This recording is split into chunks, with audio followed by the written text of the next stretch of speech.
Bismillahirrahmanirrahim. Alhamdulillahirabbil alamin wassalatu wassalam ala asyrafil anbiya'i wal mursalin wa ala alihi wa sahbihi ajma'in. Subhanaka la ilma lana illa ma 'allamtana innaka antal alimul hakim. La haula wala quwwata illa billahil aliyyil azim. Rabbi shrah li sadri wa yassir li amri wahlul 'uqdatam min lisani yafqahu qawli. Allahumma aftah alaina bi futuhil arifin bik. Allahumma ja'alna minal ladzina yastami'una al-qawla fayattabi'una ahsana. Allahumma 'allimna mimma jahilna wa anfa'na bima 'allamtana wa zidna ilman nafi'a ya rabbal alamin. Qala Syekh Musannif rahimahullah ta'ala wa nafa'na bihi wa bi 'ulumihi fid dharain. Amin.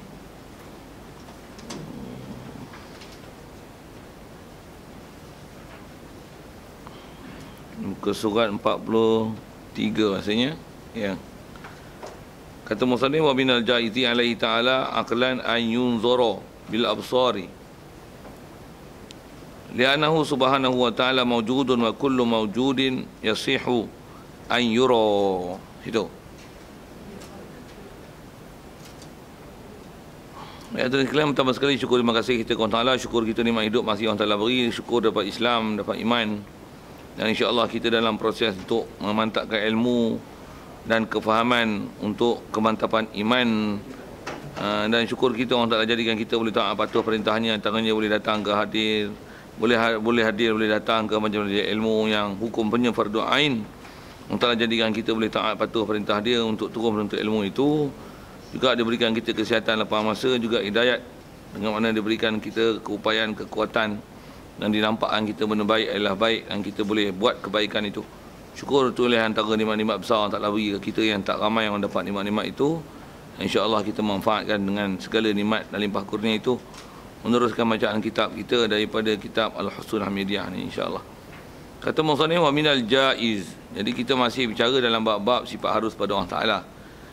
Jadi dasar kita bicara sifat harus pada Allah Taala ni ialah Allah, sifat angka harus pada Allah Taala membuat atau meninggalkan apa-apa yang nama mungkin, apa saja mungkinat nisbah Allah Taala. Fi'lu mungkin atau tarkuhu adalah harus. Boleh untuk dia nak buat apa-apa yang nama mungkin atau meninggalkannya. Yang terdekat kita bicara adalah masalah orang yang taat Allah Taala siksa, begitu juga orang yang derhaka diberikan nikmat. Itu adalah satu keharusan pada Allah Taala. Macam mana pun ada kita dah bicara dulu, Allah Taala dia ada janji, dasar dia walaupun dia boleh buat apa saja, tapi dia berjanji dengan ada istilah wa'du dan wa'id. Allah Ta'ala tidak akan menyalahi janji dia. Kita berintikad gitu. Rasul-Rasul, Nabi-Nabi ajar kepada kita dengan mengajar janjian itu hendaklah diimani. Baik, jadi seterusnya, wa minal jaiz, sebahagian daripada perkara harus untuk berlaku di akhirat esok ialah sebahagian daripada perkara harus ke Allah Ta'ala. Dan perkara harus yang disebut ni ialah yang boleh berlaku di akhirat esok. Apa dia? Harus alaihi ta'ala aqlan, pada akal. Dan harus ni harus akal. An yunzara bil absari, bahawa boleh dipandang akan dia, akan Allah, bil absari, dengan pandangan mata. Ataupun kadang terjemah absar ni dengan mata kepala. Mata kepala maksudnya dengan mata yang ada di kepala. Betul lah. Bukan maksudnya mata hati. Kadang-kadang kita guna bahasa itu. Jadi lihat kita nak bicara ni, kalau asal grouping dia masukkan dalam perkara harus. Jadi Allah, kalau kita bincang atas hukum akal yang dikata harus ni, adakah boleh dia dilihat ataupun kebolehan lihat ni perkara mustahil? Itu bicara asalnya lah. Jadi atas dia senarai kan, ini sebagian perkara harus, maksudnya taklah mustahil untuk Allah boleh dilihat. Tengok ujah dia bagi, kenapa alasan dengan akal bahawasanya Allah boleh dilihat. Li'annahu subhanahu wa ta'ala, kerana bahawasanya Allah Ta'ala, ini alasan digunakan kaedah, alasan menggunakan kaedah penaklukan akal, kaedah berfikir, untuk menunjukkan apa logiknya, munasabahnya. Allah Ta'ala ni boleh dilihat di akhirat esok. Dia ialah mawjudun, dia ada, dan kaedahnya wa kullu mawjudin yasihu an yura. Setiap apa yang ada mestilah sah untuk boleh dilihat. Itu fakta dia. Setiap yang ada sah untuk boleh dilihat. Cuma ada tak ada keupayaan, itu je. Satu, kalau kita nak sebut tentang prinsip tu, kullu mawjudin yasihu an yura. Allah mawjud, kita dah bincang lama dah. Allah memang ada, dengan makna sabitun fil kharij. Dia memang ada realitinya. Jadi asal nak sebut ialah kaedah, memang betul ke prinsip kullu mawjudin yasihu an yura, setiap apa-apa yang ada sah untuk boleh dipandang? Ya ke? Ya. Betul lu kaedah tu. Satu kau nak bangkang kelahi lah. Bab mana? Ada kot tergambar ke, terfikir ke, ataupun pernah sebelum ni terintikad ke?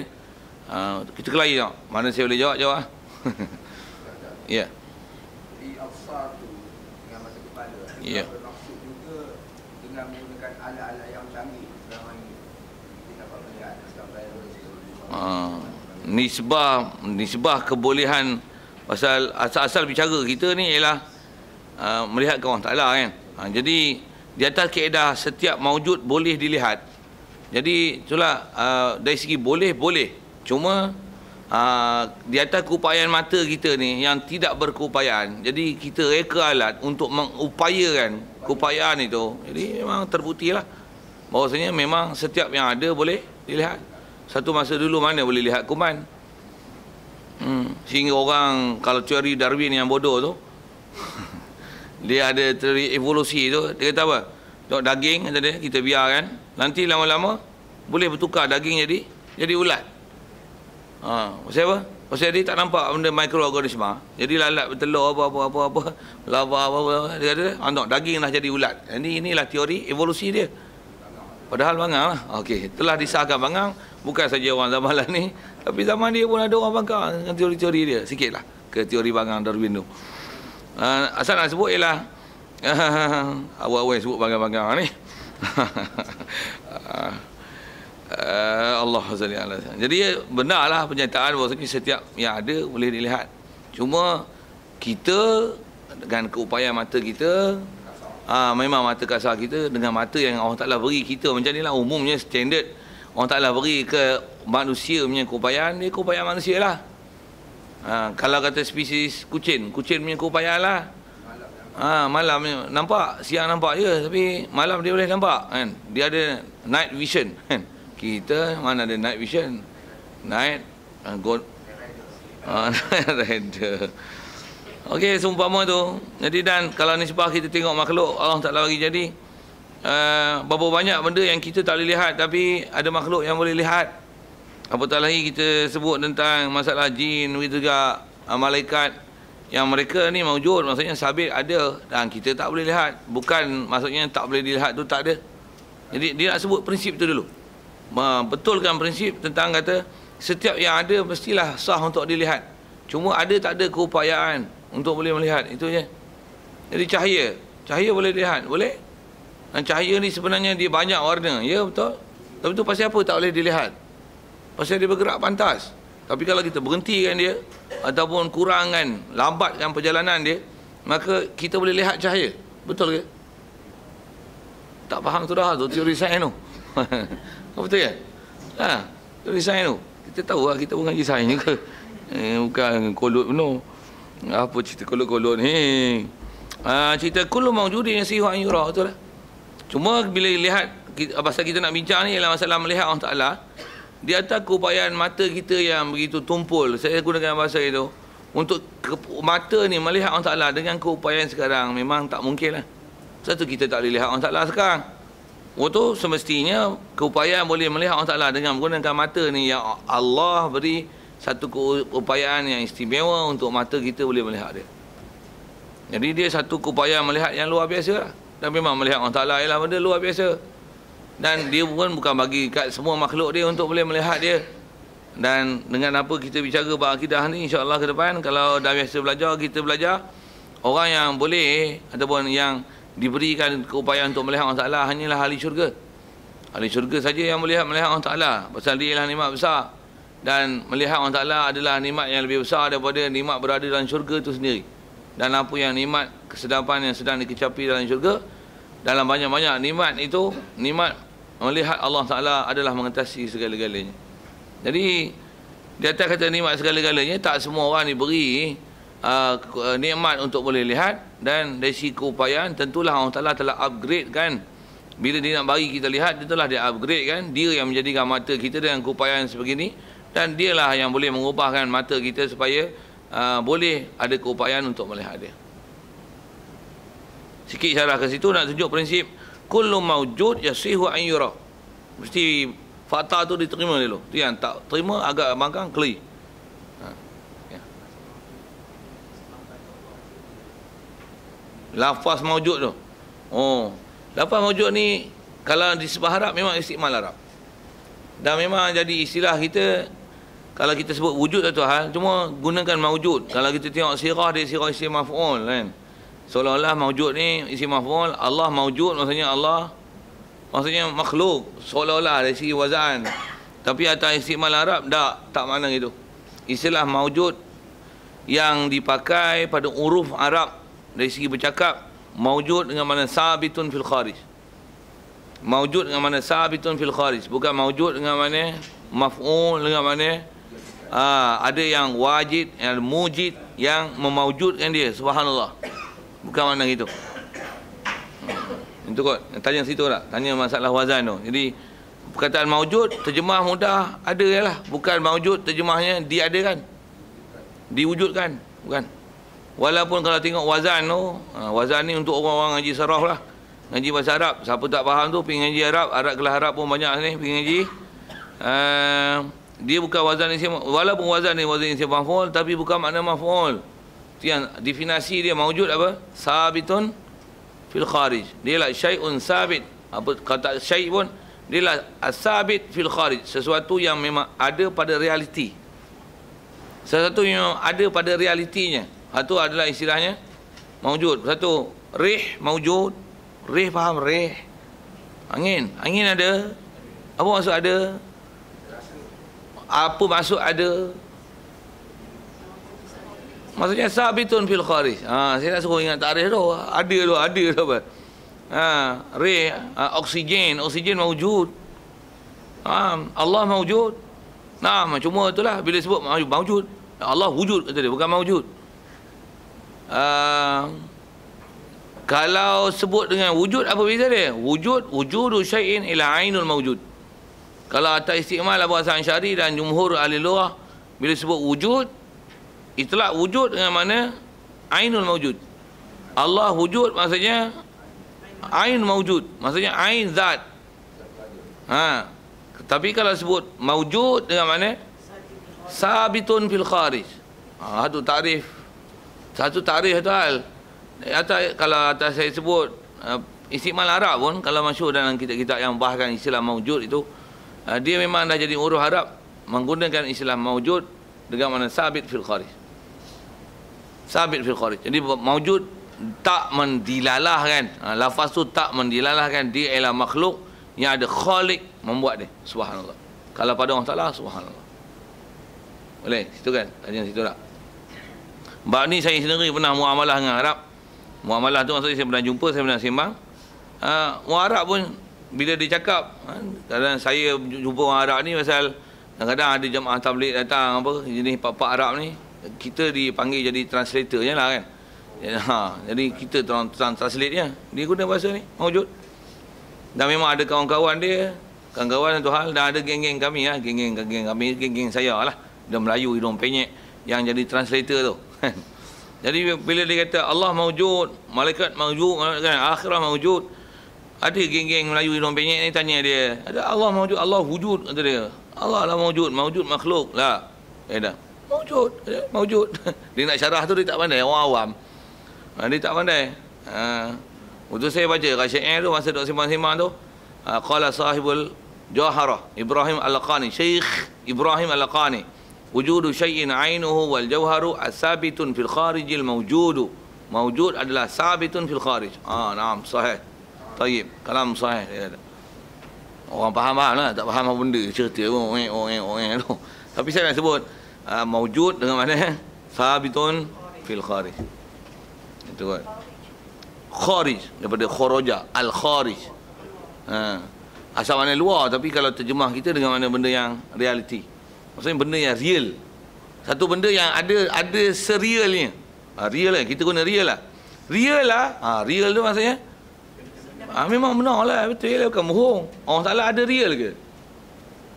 Ada realitinya. Real, dia memang real ada.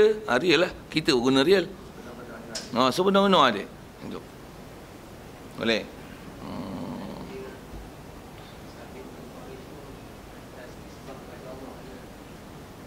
Sama, kalau ikut bukan pada Allah Ta'ala semua. Satu istilah apa-apa yang panggil maujud. Wujud, maujud, dia selalunya memang akan dia akan mengisyaratkan, mendilalahkan kepada benda yang sabit fil kharij. Satu kalau kita sebut sifat ma'ani, yang sifat ma'ani lah, sifat 20 tu, yang mana dah belajar dulu, kan ada sifat nafsiyah, lepas tu ada salbiyah, lepas tu ma'ani, ma'nawiyah. Empat-empat ni dia punya kategori wujud tu lain. Sifat nafsiyah dia memang sifat wujudi, pasal dia ialah ain mawujud, wujud. Qidam, baqa, mukhalafah lil hawadis, qiyam bi nafsi wa hadaniyah. Yang ni dipanggil sifat salbiyah. Dia sifat adami, bukan sifat mawujud. Pasal apa? Pasal apa panggil adami? Pasal dia sifat tak ada. Sifat tak ada. Sifat yang dia tak ada realiti. Bahkan dialah sifat yang nisbahkan ke zat, makna dia menafi perkara tak layak. Satu dipanggil salbiyah, satu dipanggil salbiyah. Macam Melayu kita sebut tak, dia botak. Jadi botak maksudnya kita sifatkan botak ke dia, betul? Baik, soal apa makna botak? Jadi botak adalah bukan benda mawujud, dia ialah benda adami. Jadi nisbah bahasa botak dipanggil salbiyah. Rongak, apa makna rongak? Siap. Jadi dia rongak.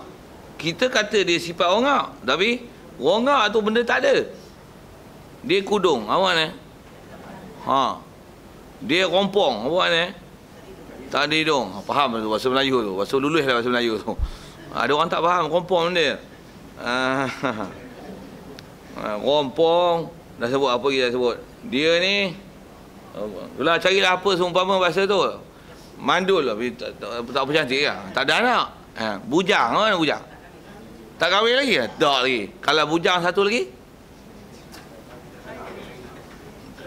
tak ada madu. Bujang tak ada madu. Itu lain tu.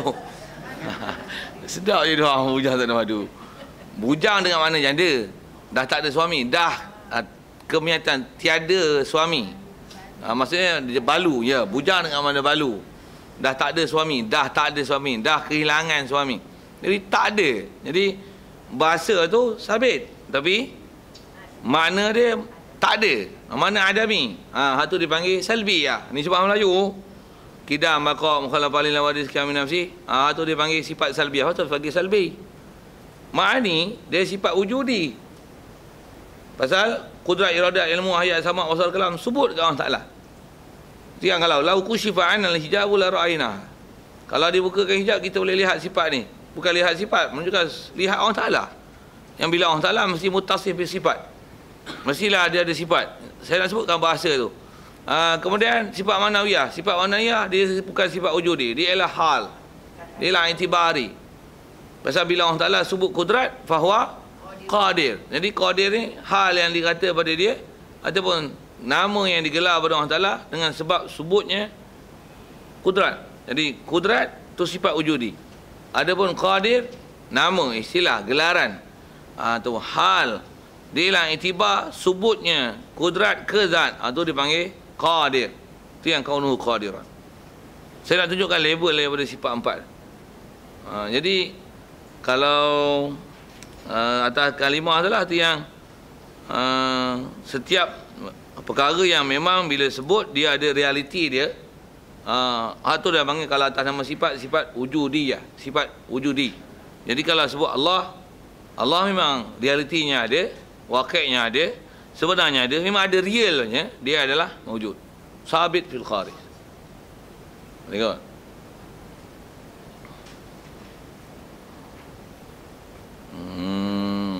Baik. Jadi fahuwa subhanahu yasihu an yura. Maka ia Allah Ta'ala yasihu an yura, sah bahawa dia boleh dipandang. Cuma kat dunia pasal apa pula tak boleh dipandang? Pasal memang dia tak bagi kat dunia ni. Kat dunia ni berlaku sekali saja dan hanya berlaku pada Nabi kita Muhammad sallallahu alaihi wasallam. Dalam keadaan jaga hanya berlaku pada dia saja, tak ada pada orang lain dah. Mengikut kaedah ahli sunnah wal jamaah, ya berlaku pada peristiwa Isra Mi'raj itu Rasulullah memang melihat Allah Taala. Siap. Jadi maksudnya memang Allah boleh dilihat dan Rasulullah pun dah lihat kan.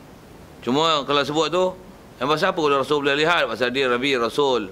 Allah Ta'ala bagi mukjizat. Jadi memang berlaku benda pelik dalam mencari adab pada dia. Pasal melihat Allah Ta'ala sebenarnya ada pelik dalam mencari adab. Cuma berlaku pada Nabi Rasul, panggillah mukjizat.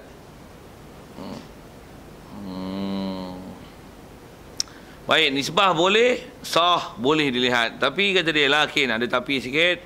Lam taqa' ru'yatuhu ta'ala fid dunya di ghairi nabiyina Muhammadin sallallahu alaihi wasallam, tapi tak berlaku ru'yatuhu oleh melihat akan Allah Taala ni, tak berlaku fid dunya di dunia, li ghairi nabiyina bagi selain daripada nabi kita Muhammadin sallallahu alaihi wasallam. Tak pernah berlaku lah. Satu dari si kaedah akidah, siapa-siapa mendakwa dalam keadaan jaga melihat Allah Subhanahu wa taala, kafir, faqad kafar. Pasal apa? Menyalahi kaedah ahli sunnah wal jamaah, menyalahi kaedah-kaedah ijma' ulama. Sepakat ulama ahli sunnah wal jamaah, bahkan yang tak ahli sunnah wal jamaah pun mengatakan mustahil untuk Allah Ta'ala boleh dilihat di dunia ni, pasal itu ghairu ma'zun, tak diizinkan. Memang nisbahnya Allah Ta'ala takkan buat. Walaupun nisbah boleh, Allah memang boleh bagi kita lihat dia waktu kita dalam dunia ni, tapi berdasarkan janji tak akan berlaku. Lam taqo', takkan jadi. Dan kita iman dengan perkara itu, bahawasanya memang tak jadi perkara itu. Satu, di atas kaedah janji, siapa-siapa dakwa melihat Allah Ta'ala dalam keadaan jaga, faqad kafar, wajib syahadah lain dalam keadaan menarik balik sangkaan, fahaman, i'tiqad, mengatakan dia melihat tu Allah, sebenarnya bukan Allah Ta'ala. Dan betulkan akidah dia, bahawasanya memang dalam keadaan jaga ni tiada siapa boleh melihat Allah Ta'ala dalam keadaan jaga, dalam keadaan jaga takkan boleh melihat Allah Ta'ala. Begitu juga nak menunjukkan bahawasanya kalau ada orang ajar-ajar pahaman-pahaman tarikat, kalau tak tarikat pun adalah pahaman-pahaman syekh-syekh ke, apa lagi Habib-Habib ke, mobil lagi apa lah ni, Maulana-Maulana ke, Maulana ke, apa adik-beradik tu. Dia kata kalau zikir macam ni, banyak ni, kita sampai waktu zikir tu sampai kita boleh melihat Allah Ta'ala solat depan mata kita, terang-terang dalam keadaan jaga. Zikir sampai boleh melihat Allah Ta'ala. Jagalah tu. Keluar daripada ajaran Islam atas nama ajaran tu sesat. Dan kalau ikut isi hukum kufur pasal menyalahi Quran, menyalahi hadis, menyalahi ijma' ulama, wajib syahadah lain menarik balik apa-apa pahaman yang ada seumpama itu. Macam mana pun ada ke pahamannya tu? Ada. Pahaman sesat ni memang ada. Dan bila lontar ada yang ngutip. Yang kita saya pernah tulis, rasanya kaedah-kaedah yang Imam Syafi'i sebut, satu benda-benda buruk ni, kita belajar benda buruk macam majlis ilmu tak apa, kita sebut untuk kenal benda buruk supaya jangan kita jatuh dan terlibat dalam benda-benda yang buruk. Tapi kalau orang awam, kalau agak-agak tak apa munasabah untuk cerita benda buruk, tak payah cerita. Pagi takut-takut kita cerita benda buruk, dia bukan pelihara diri daripada buat benda buruk, tapi benda buruk tu yang diitikad, yang dipakai. Sikit waktu. Satu, orang ahli ilmu boleh belajar waktu tu, ya. Orang ahli ilmu kena faham elok, pasal kita memang disiplin ilmu. Nak kenal satu, kenal apa yang betul dan kena salah. Kena kenal dulu. Kenal Islam, kena kenal kafir. Kena kenal. Okey. Yang ni yang kena kenal mana akidah ahli sunnah wal jamaah, kena kenal yang mana yang ghairu ahli sunnah wal jamaah. Yang ni yang lain pada ahli sunnah wal jamaah, yang kata boleh melihat Allah Ta'ala dalam keadaan jaga dalam dunia. Zikir banyak-banyak boleh melihat Allah Ta'ala. Oh, kacau. Itu nampak apa sebenarnya? Bukan Allah Ta'ala. Pada sangka dia kata Allah Ta'ala. Baik. Jadi pernyataan disebut memang boleh dilihat Allah Ta'ala ni, tapi tak akan berlaku selain pada Nabi kita Muhammad sallallahu alaihi wasallam. Baik, wa ru'yatuhu subhanahu fil akhirati lil mu'minina wajibatun syar'an bi ittifaqi ahli sunnah wal jamaah li nasil Quran wal ahadits syarifati wal ijma'i sahabati 'alaiha. Wa ru'yatuhu, dan melihat akan Allah Taala fil akhirah, di akhirat. Faham fil akhirah tu mana? Fil jannah. Lihat-lihat ni lil mukminin, khusus untuk orang beriman. Pertama kena tengok fakta tu. Melihat ni untuk orang beriman, bukan untuk orang Islam. Ada beza iman Islam. Pergi tobat ngaji lain. Cerita lama lah buat Islam iman ni. Tak ada, pergi tengok YouTube, tengok saya punya video-video banyak tentang iman Islam, pergi tengok balik. Apa dia beza iman dengan Islam? Sikit lah dalam YouTube. Pasal ada tempat munafaat lah dia. Jadi orang mukmin saja yang boleh tengok. Jadi mukmin syarat dia macam mana? Mestilah dia di atas kalimah syahadah, i'tikad dia betul ke Allah Taala, tidak ada istilah-istilah fahaman salah, dan dia mengiktikadkan Allah Taala dengan i'tikad yang betul. Imani dengan apa saja yang dibawa datang oleh Nabi SAW, tidak ada apa istilah dia bangkang, dia nafi, dia tolak, mempersenda, memperolok akan ajaran Rasulullah SAW. Itu mukmin. Adapun kalau dia i'tikad Allah Taala ada muka, tangan, Allah Taala ada atas, ni tak jumpa Allah Taala akhirat esok. Tak tengok Allah Taala. Pasal apa? Sesat siap awal ni. Pasal dia menjamakan Allah Taala dengan makhluk. Pula tu, alah nampak rupa malaikat aja, pelik je kata dia. Ni Allah Taala lah ni. Habis bila yang tu dah diiktikad Allah Taala, dia memang tak akan melihat Allah Taala yang sebenar. Pasal hanya orang yang mukmin, orang yang iktikad betul, orang yang memang layak untuk syurga, orang yang ada iman. Bila sebut ada iman, maksudnya orang yang iktikad tepat mengikut kaedah Ahli Sunnah wal Jamaah. Tidak ada apa-apa yang menyanggahi akidah daripada akidah Ahli Sunnah wal Jamaah. Barulah boleh sah masuk syurga. Masuk syurga baru boleh melihat Allah Ta'ala. Satu, mana-mana orang yang akidah salah, apatah lagi sampai tahapnya boleh terkeluar daripada nama Ahli Sunnah wal Jamaah, apatah lagi boleh dihukumkan kufur. Ini memang tak akan masuk syurga. Kalau itu mati kufur, na'udzubillah. Dan memang tak akan boleh melihat Allah Ta'ala. Sebut itulah. Satu, boleh tengok Allah Ta'ala ni lil mukminin, untuk orang beriman saja. Satu, kita kena upgrade daripada Islam pada iman. Islam waris, iman tak waris. Islam, mak bapak Islam, kita Islam. Tapi iman, dia tak waris. Bila tak waris, takkan sah iman, takkan sah Islam. Melainkan iman, iman takkan sah. Melainkan ada i'tikad, i'tikad takkan dapat melainkan ada ilmu, ilmu takkan mantap melainkan dengan ada yakin. Dan yakin takkan dapat melainkan dengan dalil. Itu yang wajib ma'rifat, mesti berdalil. Dengan saya punya CPA, simple lah itu, tapi tu dasar kita nak cari ilmu. Iman, Islam tak sah melainkan dengan iman. Iman tak sah melainkan dengan makrifat. Boleh buat bahasa itu. Ataupun iman tak sah melainkan dengan ada i'tikad. I'tikad tak sah melainkan nak i'tikad apa, mesti ada maklumat. Dan maklumat mesti yakin. Entah adakah dapat yakin melainkan dengan ada dalil. Jadi macam mana dapat iman? Mesti ada ilmu. Mesti ada ilmu pula tepat dengan kaedah Ahli Sunnah wal Jamaah. Pula tu mesti untuk dapat, mesti dengan yakin. Yakin syarat antaranya berdalil. Itu yang semua tu kena dicari. Maklumat. Lepas tu maklumat pula tepat. So ensure yourself get information from the right person. Lagi dalil. Baru boleh sah iman. Baru ada kelayakan melihat Allah Ta'ala. Satu, Wahabi tak jumpa Allah Ta'ala akhirat esok. Pasal apa? Pasal dia nak mati pun dia sesat lama. Dia nampak cahaya terangnya Allah Ta'ala ni. Pasal dia i'tikad Allah Ta'ala cahaya. Dia i'tikad Allah Ta'ala ada muka, dia i'tikad Allah Ta'ala tangan, dia i'tikad Allah Ta'ala cahaya. Mana bukti dia kata yang Wahabi i'tikad Allah Ta'ala cahaya? Dia kata Allahu nurus samawati wal ard.